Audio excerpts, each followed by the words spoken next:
are discussing the Panthers 2026 season prediction.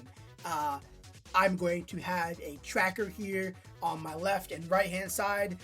Whichever one is going to be, whichever one it is, it's going to be, how many wins and how many losses based upon as we keep going. Cool. Starting in week one, and week one is going to be the most important game of the season. You start and finish on the one, as some wise men used to tell me. And this first week is super important. It's game one, week one, at home versus the Bears. And the Bears looked pretty impressive last year. They made it to the second round of the playoffs against the Rams. And, Ben Johnson has lit a fire under their proverbial tuchuses. And they are rolling with steam. They've got Swift and Manungiai in that backfield that look incredible. You've got DJ Moore that they took from us. And Caleb Williams looks to be, a perennial star. He looks to be another face of the league coming in the future. But hold on. Not so fast. Because it's week one, we can get them while their heads are down, while they're sleeping, while they're still figuring things out. And if we can do that, that's the easy win. Look, what makes the Bears so scary, it's going to be predicated off of how many turnovers they get. Their defense is all based around if they can throw those interceptions, if they can catch those interceptions.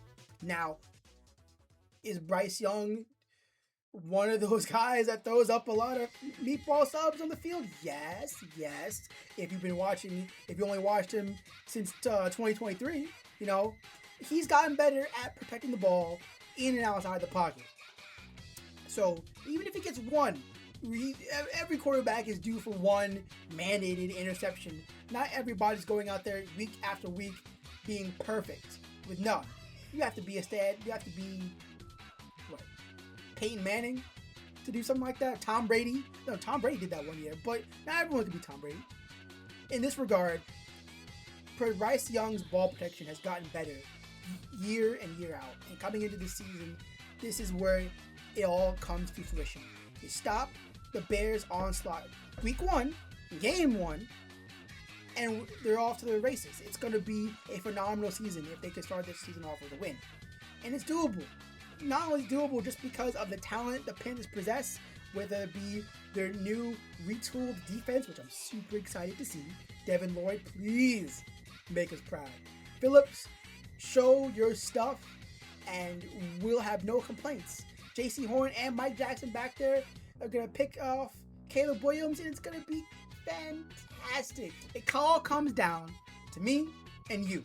I plan to be there the first game in Bank of America Stadium. I hope you will be too, because if it's anything like that last game against the Rams in that wild card matchup, it should be rocking. You should be loud and proud on every third down and make sure they get messed up. It's going to come from the fans, it's going to come from the players, it's going to come from the water boy down at the 50-yard line. It needs to be an immense cultural shift, and I believe Canales and Young can do that. I'm looking for Devin Lloyd and Phillips, those new acquisitions on defense, to remind us the days of Luke Kuechly. They should be ball hawking Caleb Williams every chance they catch. Along DJ Moore should have no space going one-on-one with Mike Jackson or J.C. Horn. And Bryce Young will be that guy that we all know and begin to love and lead the Panthers into their first win. And from there, the sky's the limit the rest of the season. We're chalking this up as the first win. I see it going Panthers 24, Bears 17, and we're on the move to the next one. Moving on to week 2. The Panthers are 1-0. Yeah, I know, exciting, right? They're going up against my favorite team to bully, the Atlanta Falcons. I don't care if the Falcons are leading all time in this matchup. The past, 4-5 years, been dog walking, and we will continue to do so. Look, they have incredible talents. They just signed Bijan Robinson to the highest paid running back contract in NFL history as of right now. Drake London looks incredible, and Kyle Pitts is set for another breakout season. But that's it. And the one key thing that ties all those three players together is that for them to have that breakout, standout, amazing, spectacular, stupendous success, they've got to get the ball in their hands. And the guy who does that questionable. But actually, both of them are. Michael Penix Jr.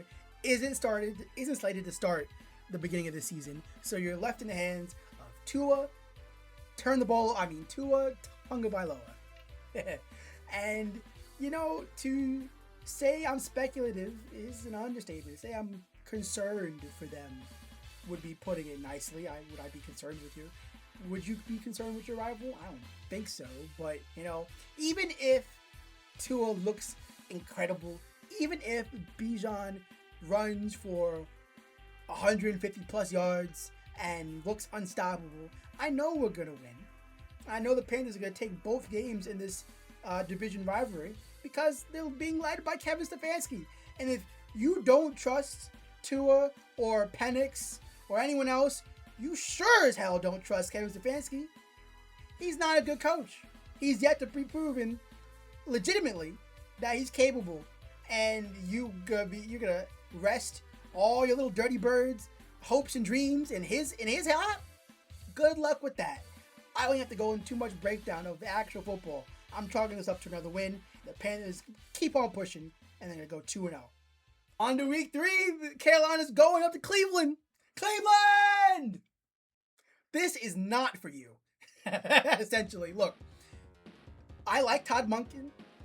I like Shedeur Sanders. There's some people in my camp that live and breathe primetime. They're all for that guy, and more power to him. And he's got a long journey ahead of him in the NFL, and one of those road bumps is going to be happening in this week 3. Look, they can do all the talk they want. They still won't name who they've got at quarterback, and even though we all know it's going to be Shedeur Sanders, it's just not going to happen this week. I'm not going to say they're going to be bad. I'm not going to say he's going to make them lose or anything they're going to do on their end are going to be the factors that make the Panthers win. I just believe the Panthers are outright better from top to bottom. There's not much need to be said. The Panthers have come out off of a 2-game win streak and going to have that dominance to continue that win streak. And I don't see anything that the Browns can throw at the Carolina Panthers that are causes for concern or anything to signal an alarm. They're going to go up 3-0. I think I have this going Panthers 23, Browns 16. It's going to be a low-scoring, tight defensive game. But Shedeur is going to get hit way more than Bryce will. I can almost promise you that. And we're going to head out of Ohio 3-0. Seems pretty simple. For the past 3 years, Carolina has, I think, started either 1-3 or 0-3 in the first 3 games. And every Panthers fan from here to Wake Forest to Raleigh to Durham to Chapel Hill will throw in the towel and say, this season's over. Let's look at the draft because that's the only thing we need to worry about now. We suck. Aha! Hold that tone. We're 3-0 right now. It's the inverse. And we're going into week 4 against, the Lions. And here's where fandom and high hopes meets expectation and reality. They kind of clash against one another. Because you could say, oh man, we're going 4-0. Ain't that right, Silver T-Mac? We're going 4-0. It's to the moon. It's nothing to stop us, but hold your horses now. Let's respect and show some appreciation to Detroit. They've had one of the best O-lines the past couple years and a standout running back in Jahmyr Gibbs, who could probably put 200 yards before you say, that was a touchdown? Or he didn't go down? Or where's the flag? They are a powerhouse, and they will continue to be a powerhouse. They still got Amon-Ra St. Brown. They still got Jared Goff. And Dan Campbell is magnificent as a head coach. I love his style. I love going for it. Gosh, it's 4th and 1. It's 3rd down and 2. You go for it. I don't care. You have to assert that you're willing to win no matter what, and Campbell does that almost every single time the Lions play football. And I think that's phenomenal. I say that, Carolina could put up a good front, or put up a good fight, and you could almost imagine them almost coming out on top. But it's early in the season. They're not at full strength yet. This is going to be our first loss. I see the Lions coming out 31 to the Panthers 20, and we're down to 3-1. It was a good undefeated streak. It felt good. It makes you feel warm and fuzzy inside, like you've got the power to do the unthinkable. But you gotta take your licks when they come, and 3-1 is gonna be the end result for that game. So you're gonna chalk one up in the L column, but we're gonna keep it pushing. Let's go and carry on. Week 5 is a bye week, so we're gonna flash forward to week 6.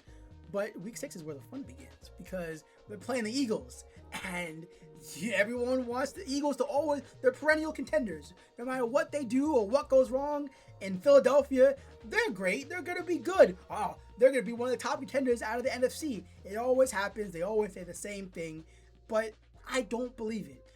Like I said, let's give props to Saquon Barkley. Jalen Hurts is a phenomenal Super Bowl winning quarterback. And he's got an arm, he's got the leg speed, he's got the athleticism, and he's got the talent. But you lost your wide receiver 1, A.J. Brown. And yes, you could say, that fills up more space for Devontae Smith to shine. And he probably will. But that's literally one less weapon they have at their availability. I believe that no matter how many times the Eagles switch out their offensive coordinator, that it's not his fault. It's not their fault. It's Nick Sirianni's fault, and he should be fired. He's not the guy Jalen Hurts needs, and it's about time someone said that. I believe they're the biggest. You ever see a great team that on paper looks to stand out, that you read the stats sheet, you read their accomplishments and their prowess, and you think to yourself, oh man, they are going far, just hands down. But they don't. They're pretenders, and they're going to show the world this season how much of pretenders they are. Why? And they're going to come into week 6. Everybody's going to rule the Panthers out, as they always do. It's going to be an easy Eagles win, they say. But it's going to be 1 or 2 mess ups. It's going to be maybe a drop ball here, a random obscure flag there. Just doesn't look at one pass, and they don't, complete third down, and ball turns over on downs. One thing or 2 things are going to mess up out of the Eagles' way, and they're going to blink, and they're going to come out of that game with a loss. And everyone's going to be shocked and surprised. How did that happen? They're going to be flabbergasted. But not me, and not us fans. And we're already going to know that the Panthers are going to come out on top. And now we're looking at what? 4-1? First time you've seen that for the Carolina Panthers since the days of Cam Newton. It's going to feel good. But they're not through yet. Let's keep it, see what's going on this rest of the season. Week 7, Panthers versus Buccaneers, another rivalry division matchup. And like I said earlier, I don't see a lot of actual threat out of our own division. Our division is kind of, yeah, it sucks. It sucks really bad. But we're the best one here.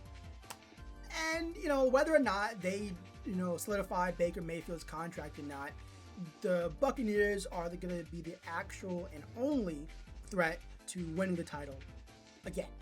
And this will come into that the Buccaneers are going to steal this first win.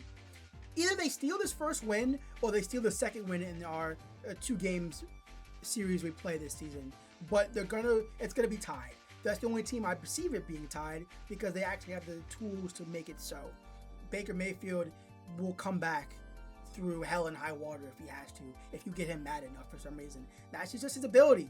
More power to him, but they've got the tools and they got the talent to take us to task. And I see the Buccaneers coming out of this win 26-20. So the Panthers were now what? Yeah, that's right. We're 4-2. Here's the fun. Week 8 against the Packers. What? You think the Panthers are going to beat the Packers? Sure they are. They already did it once. They're going to do it again.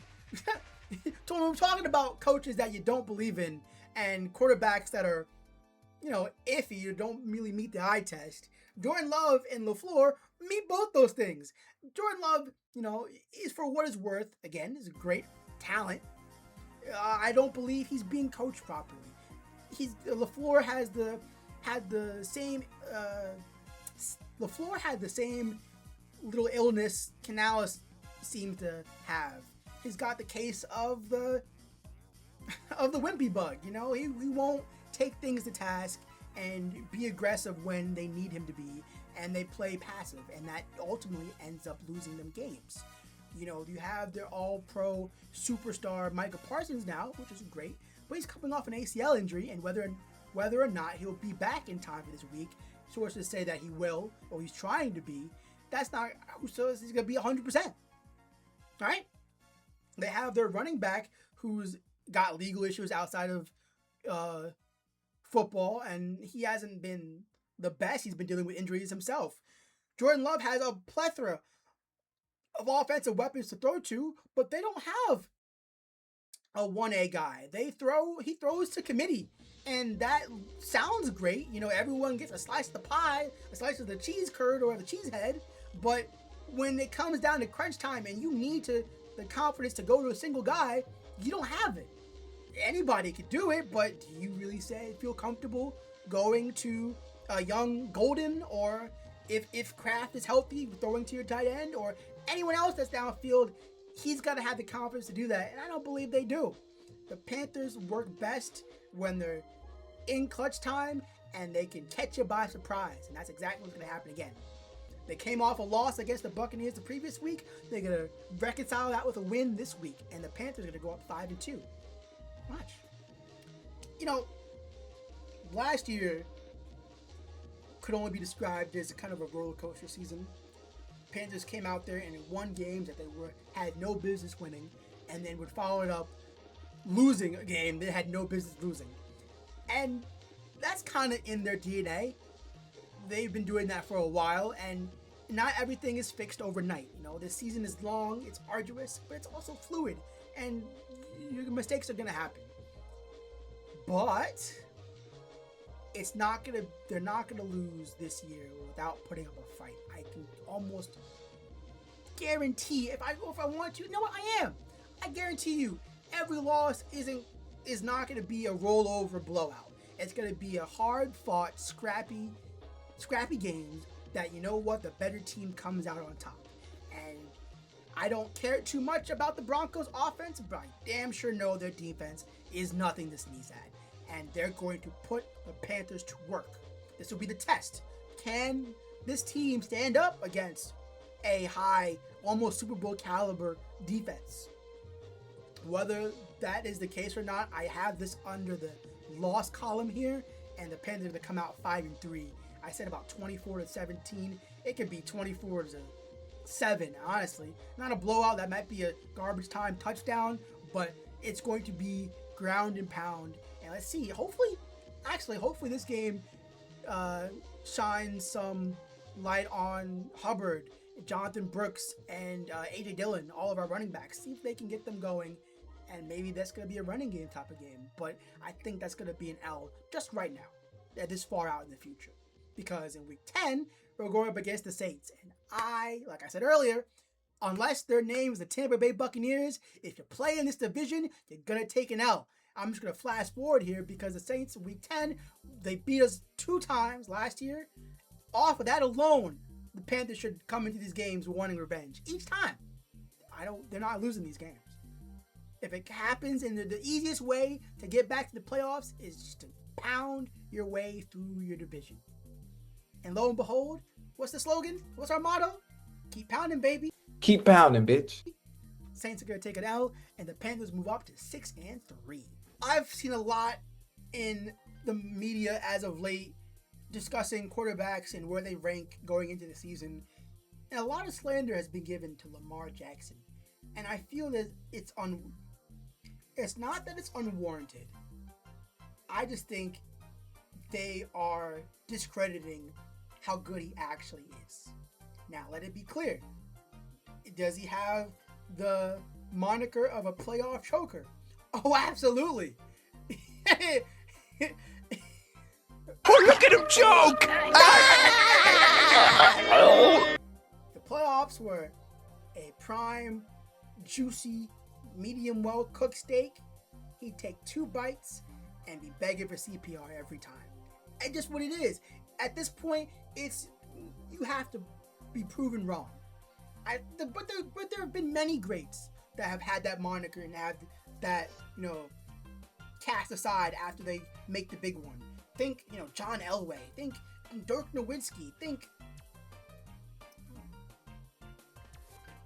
I could say Joel Embiid, but he ain't make it past the second round, and I don't think he ever will. But even the greats have had that moniker before, and it can easily be overcome. But right now, he's a two-time MVP. He's one of the greatest to do it in the regular season. He still has his running ability. He still has a fantastic arm. He just needs the pieces in place around him in order to succeed. And with the new coaching staff and probably new schemes, the sky's the limit. I think they're going to be a force to be reckoned with out in the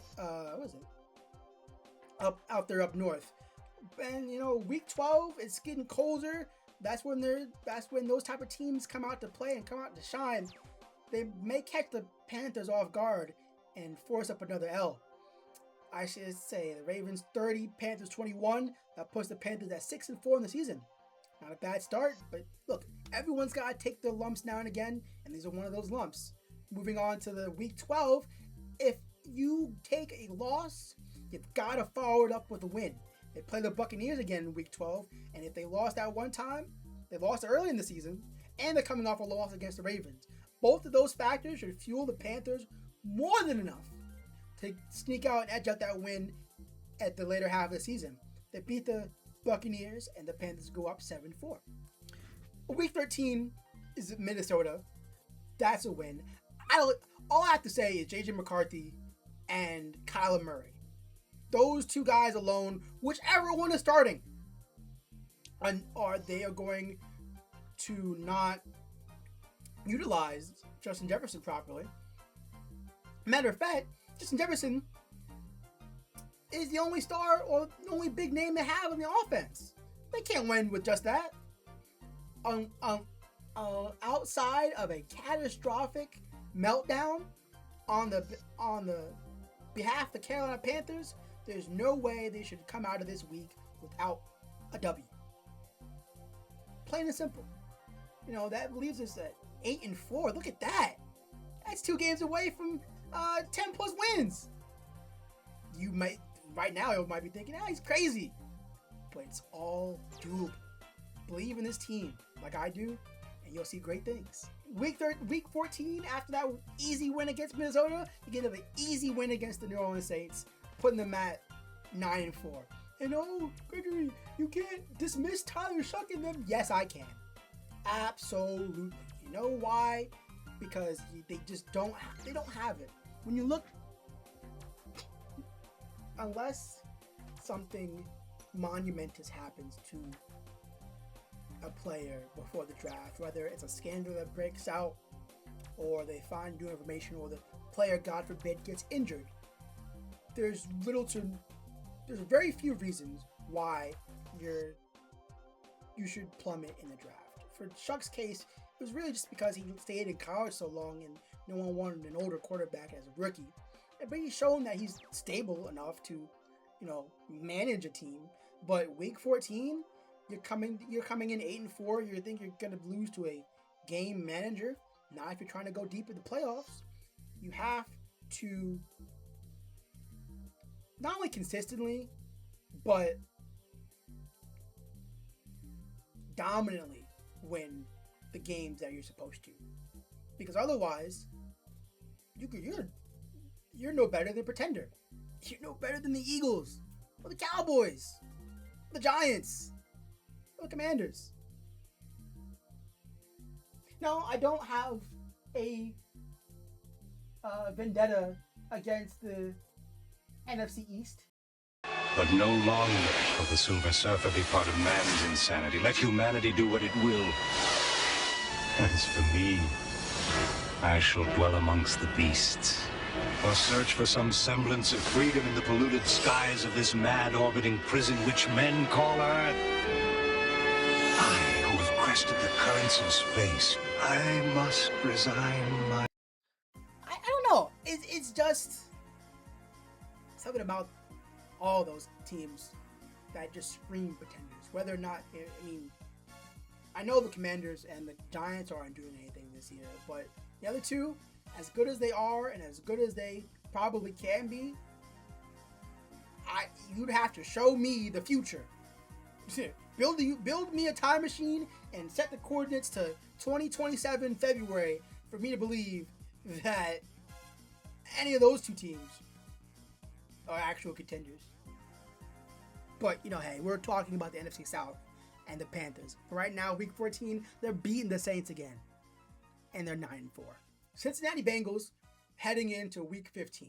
Now, this is going to be a good one. This is the one where you might actually have a case for calling me crazy, but this is another win. I'll say this first. I believe Joe Burrow is still Joe Burrow. So with Jamar Chase, they got T. Higgins, and they got, I think Chase is one of their running backs who I really, really like. They've got a powerhouse of an offense.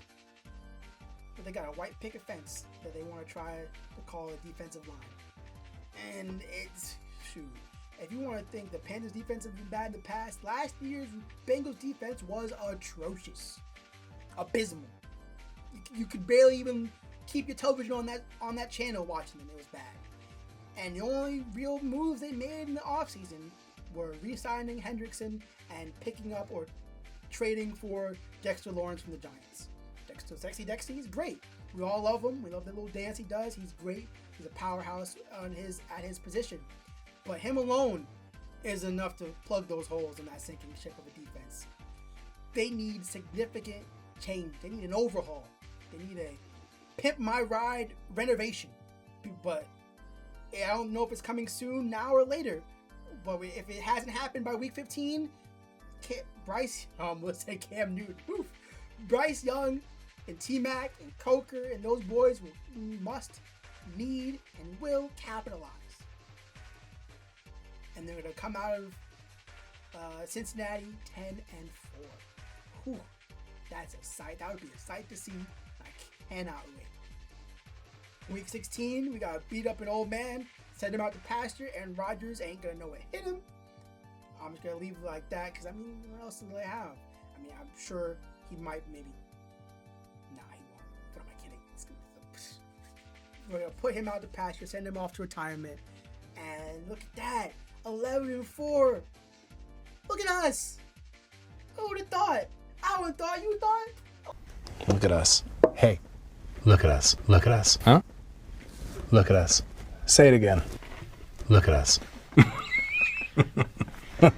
Going into Week 17, the Seattle Seahawks are still going to be the defending champions. And usually it's the quarterback that elevates the play of his wide receivers or the rest of his team.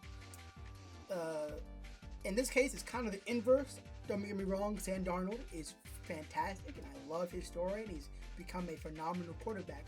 But I really think it's the elevation of his weapons, his wide receivers, Jackson Smith and Jigba, that makes him so scary. On top of that, their defense, the second coming of Legion of Doom, aka the Dark Side, is nothing to sneeze at. They are phenomenal and are going to wreck your shit if you're not careful. And, they're defending Super Bowl champs for a reason, and that alone garners the respect. And whether or not the Pens come out on top, I'm talking this under the L column, and that we leave this week 11-5. And who do we get to end the season off with? Another pummeling to my favorite little brother from down the way, the Mr. 404s themselves. Ugh. And who do we get to end this phenomenal season with? Oh, it's our friends from around the way. Mr. ATLs, the aliens, the Dirty Birds. They've been Dirty Birds since Deion Sanders got there. They're going to rise up, rise back on down because they're taking another L. And they capped off the season at 12-5. I don't think they've done that in a very, very long time. It might have been over a decade the last time the Panthers have had a record like that. But it's possible. Do not let the mainstream media believe or talk you into otherwise. All the comments they have about Bryce Young was in his rookie and sophomore year. He's coming in year 4 now. He's better, more equipped. He's got the mental fortitude. He's got the arm. He's got the talent. And in this time, he's got the pieces around him to elevate all parts of his game. If you don't believe in Bryce Young, believe in T-Mac. If you don't believe in T-Mac, believe in Jalen Coker. If you don't believe in Jalen Coker, believe in Xavier Legette. As hard as that is to do, but please do it. Believe in Legette. Believe in Hubbard. Believe in Brooks. Believe in Dillon. Believe in Tommy Tremble and JT Sanders. Believe in Mike Jackson and JC Horn. These guys make up the core of what these Panthers can bring to the table. And behind Dave Canales, they're going to do great things. Even if the season goes completely sideways, goes south, further south than the border, south than the equator. It goes so south that we've got the #1 pick again. Don't give up on this team. Don't give up on your team, matter of fact. No matter how bad. I mean, I know some Jets fans. I'm talking to you guys too.